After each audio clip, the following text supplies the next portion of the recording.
Presiden Venezuela Nicolas Maduro tiba di New York setelah ditangkap militer Amerika Serikat di kota Caracas. Selanjutnya Maduro dan istrinya dibawa ke pusat penahanan Brooklyn. Pemerintah AS akan membawa Maduro ke pengadilan federal atas dugaan perdagangan narkoba dan senjata. Penangkapan Maduro menyusul penyerangan fasilitas militer di Venezuela pada Sabtu dini hari waktu setempat. Rentetan ledakan bahkan terlihat dari ibu kota Venezuela. Pasca penangkapan Maduro, Gedung Putih membagikan sejumlah foto menunjukkan Presiden AS Trump memantau langsung serangan ke Venezuela tersebut. Setelahnya Presiden Amerika Serikat Donald Trump memastikan negaranya akan mengendalikan Venezuela. Trump bilang perusahaan minyak besar Amerika Serikat akan mengelola infrastruktur dan sumber minyak Venezuela. We're going to run the country until such time as we can do a safe, proper, and judicious transition. So we're going to have our very large United States oil companies, the biggest anywhere in the world, go in, spend billions of dollars, fix the badly broken infrastructure, the oil infrastructure, and start making money for the country. And we are ready to stage a second and much larger attack if we need to do so. Sementara itu, Menteri Pertahanan Venezuela Vladimir Padrino Lopez memperingatkan negara-negara lain untuk waspada atas serangan Amerika Serikat. Menurutnya, serangan Amerika Serikat jadi ancaman serius terhadap tatanan global. Lopez meminta warga Venezuela untuk tidak jatuh ke dalam perangkap perang psikologis, ancaman dan ketakutan yang ingin ditimbulkan oleh pihak lain.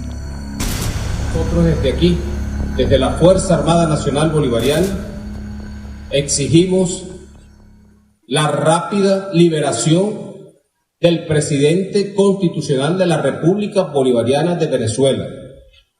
Exigimos su liberación. Está secuestrado el presidente Nicolás Maduro y la primera dama de la República, la doctora Cilia Flores de Maduro. Así que la patria continúa su destino de desarrollo, de prosperidad y de estabilidad y orden.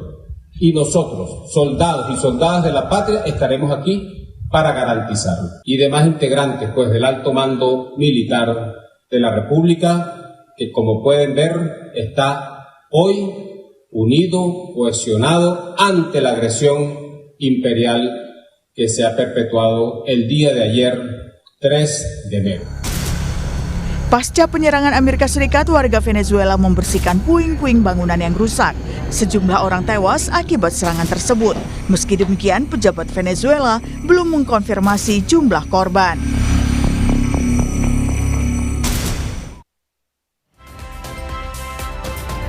Amerika Serikat serang Venezuela dan menangkap presidennya Nicolas Maduro. Pihak Venezuela melawan dan juga menyebut tindakan Amerika Serikat sebagai tindakan yang mengancam tatanan global. Pagi ini, saudara, kita akan bahas soal ini bersama dengan Guru Besar Hukum Internasional Universitas Indonesia, Profesor Hikmahanto Juwana. Prof, selamat pagi. Assalamualaikum, apa kabar? Waalaikumsalam, selamat pagi Nanda, selamat tahun baru.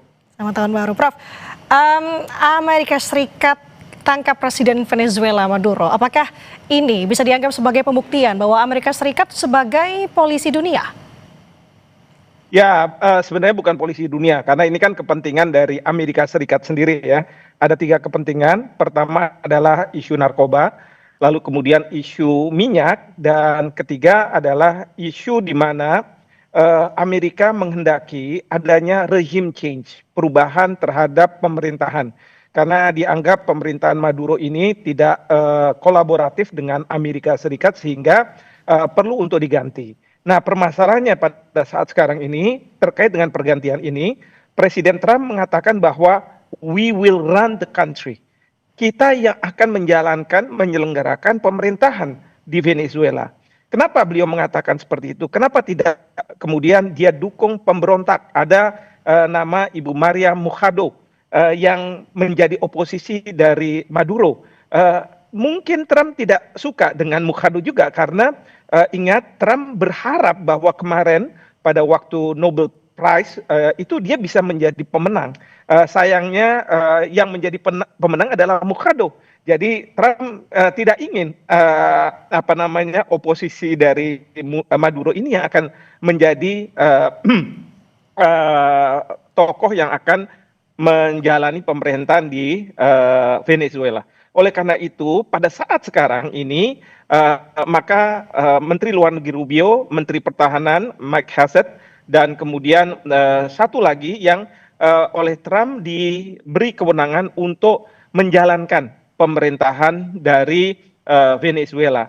Meskipun Rubio, Menteri Luar Negeri, sudah berbicara katanya dengan Wakil Presiden dari Venezuela dan Wakil Presiden mengatakan bahwa akan menuruti apa yang dikehendaki oleh Amerika Serikat. Namun dalam pernyataan resminya justru sebaliknya.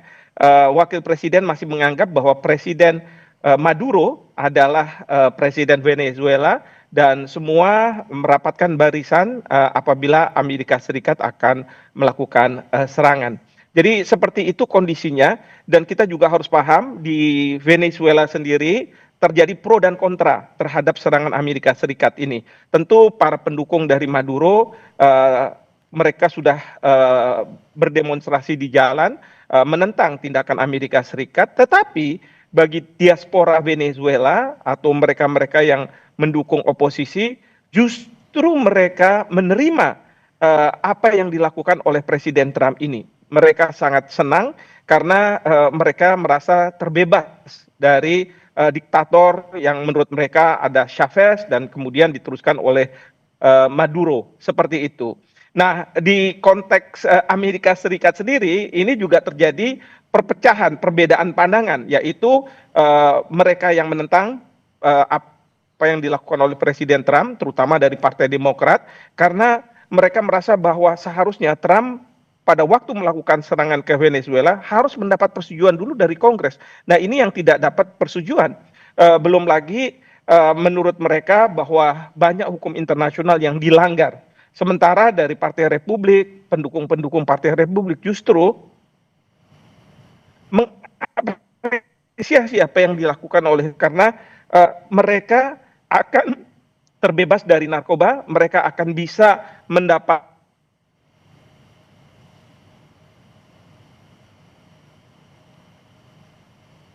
apa yang disampaikan oleh Presiden Trump, akan meminta perusahaan-perusahaan besar, perusahaan-perusahaan minyak besarnya untuk kemudian melakukan investasi dan kemudian nantinya akan mengembalikan kehidupan di Venezuela dengan catatan bahwa minyak itu tentu harus dijual ke Amerika Serikat.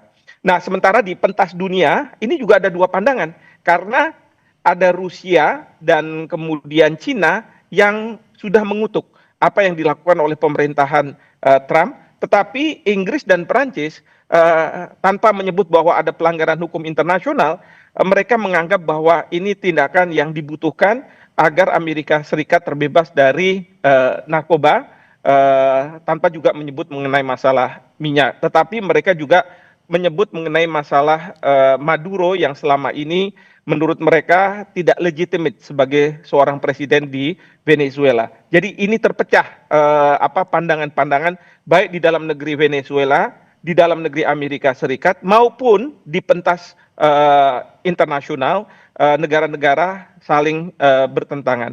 Nah, tentu yang Prof, kita khawatirkan adalah apabila Berarti dengan isu soal narkotika ini sebenarnya hanya isu peralihan saja atau seperti apa? Apakah menjadi tujuannya sebenarnya adalah bisa menguasai minyak Venezuela? Ya, jadi jangan kita terbuai dengan masalah cuma narkotika saja. Itu sudah betul sekali. Karena di belakang ini adalah minyak. Ingat ya, pada waktu Perdana Menteri Netanyahu melakukan serangan ke Gaza, alasannya karena mereka mau balas dendam apa yang dilakukan oleh Hamas pada tanggal 7 Oktober 2023. Tetapi mereka lebih dari itu. Mereka meminta supaya warga Palestina keluar dari Gaza, mereka akan menguasai Gaza supaya nantinya Gaza itu tidak lagi melakukan serangan-serangan ke Israel.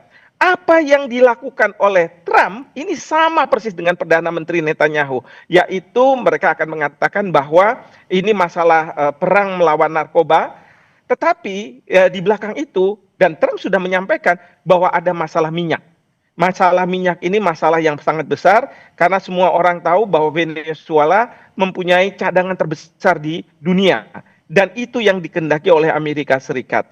Nah, jadi ada isu yang berikutnya, dan kemudian isunya adalah masalah pergantian pemerintahan. Jadi ini bukan masalah hanya narkoba, buktinya Presiden Trump sudah mengatakan we run the country, ya, dan sudah mendelegasikan kepada Menlunya, Menhannya untuk menjalankan.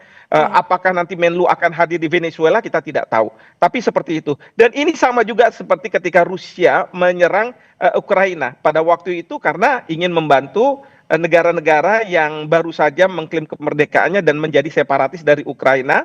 Tetapi sebenarnya yang diinginkan oleh Rusia adalah bagaimana Zelensky itu bisa turun, terganti regime change, dan kemudian tidak masuk ke NATO, ya, seperti itu. Jadi ini yang kita tidak boleh naif dalam konteks menganalisa masalah geopolitik.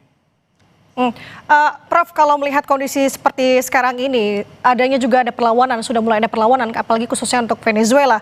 Tapi kalau melihat kondisi sekarang, Prof melihat apakah ada kemungkinan negara-negara sekutu, katakanlah di sini Cina, Rusia, akan juga membela Venezuela?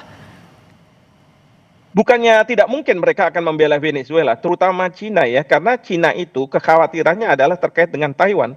Karena Amerika Serikat dan menurut Cina, Jepang sudah mulai cawe-cawe terkait dengan masalah Taiwan.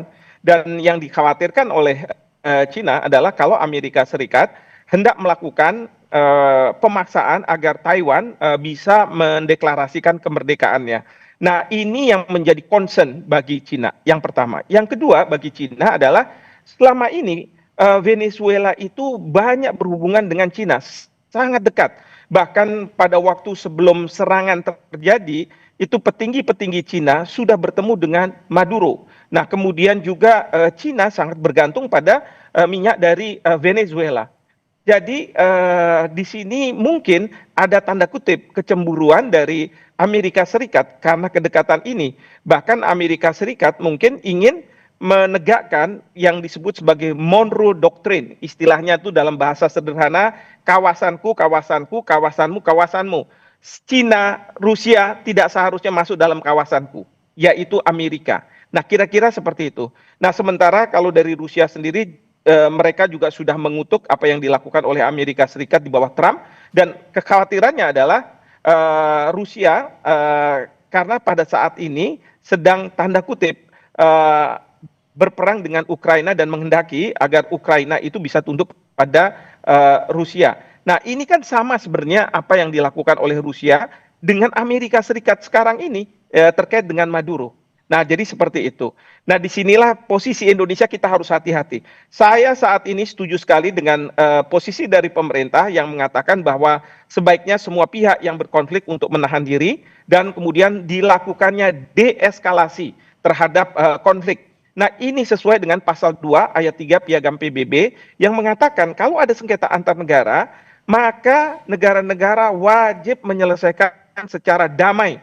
Nah, di sini saya sangat mendukung apa yang menjadi posisi dari pemerintah Indonesia, karena pada waktu Rusia melakukan serangan ke Ukraina, saya tidak mendukung, karena pada saat itu pemerintah Indonesia di Majelis Umum PBB mengutuk Rusia.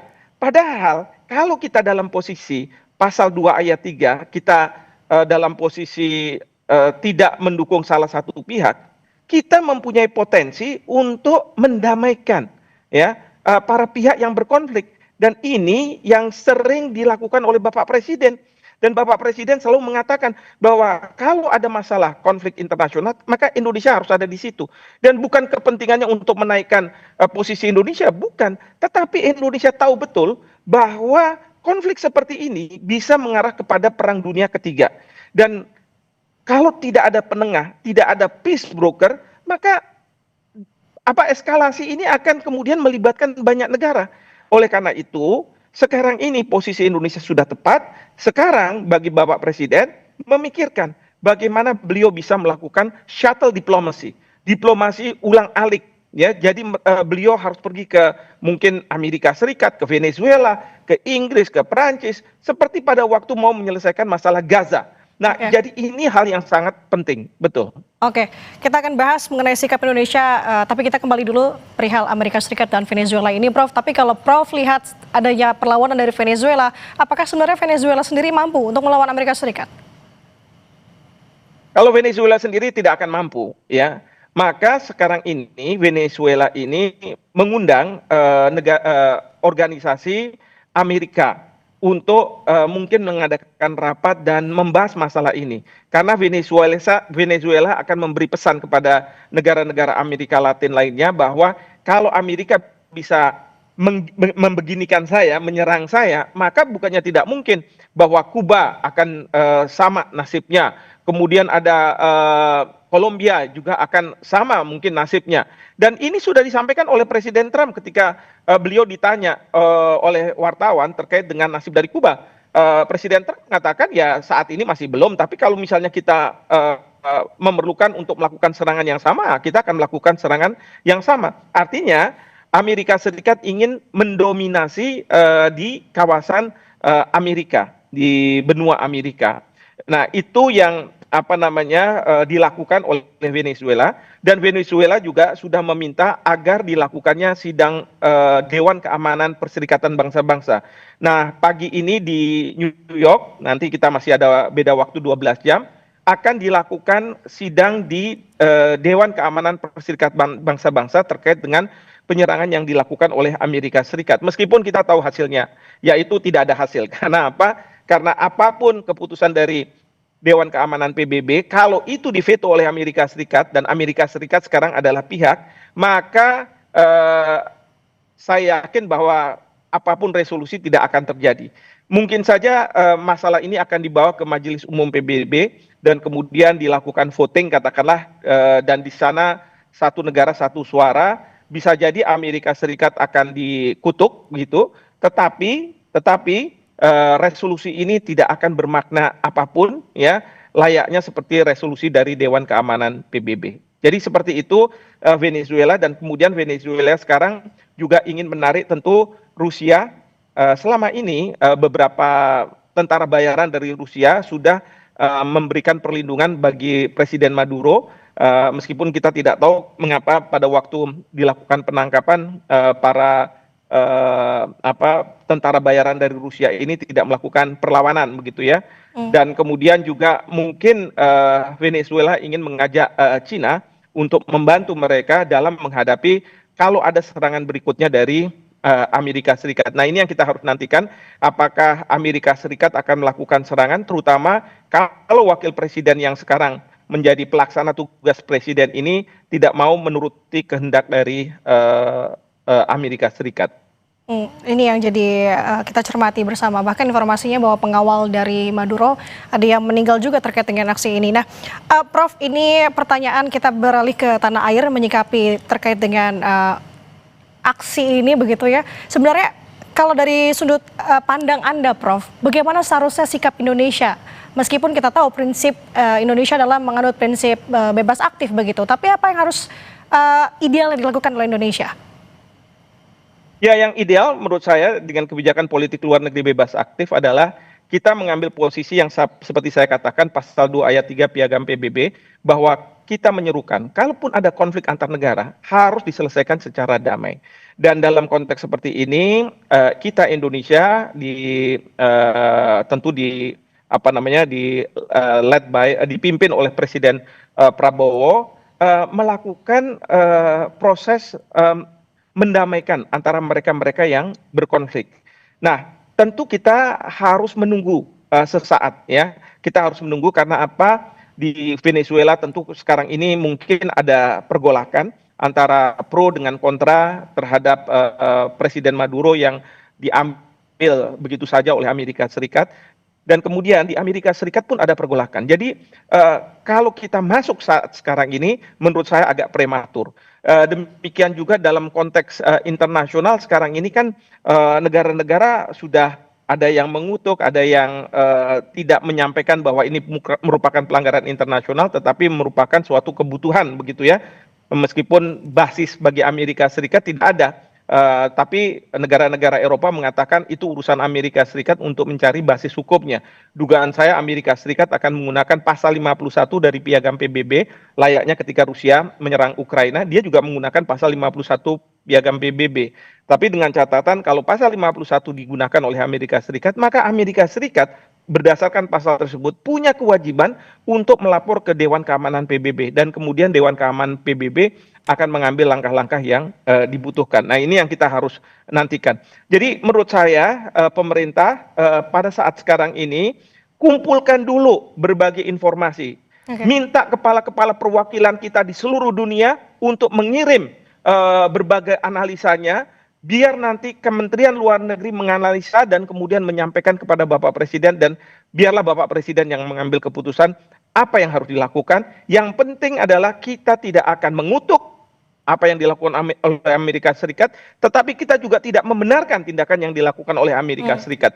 Kita menyerukan agar adanya perdamaian dan deeskalasi terhadap konflik yang terjadi. Seperti itu. Baik, itu dia jadi salah satu conclusion diskusi kita pada hari ini. Prof, terima kasih atas waktunya berbagi pandangan bersama kami di Sapa Indonesia Pagi. Guru Besar Hukum Internasional Universitas Indonesia, Profesor Hikmahanto Juwana. Selamat pagi, selamat beraktivitas kembali. Selamat pagi, terima kasih.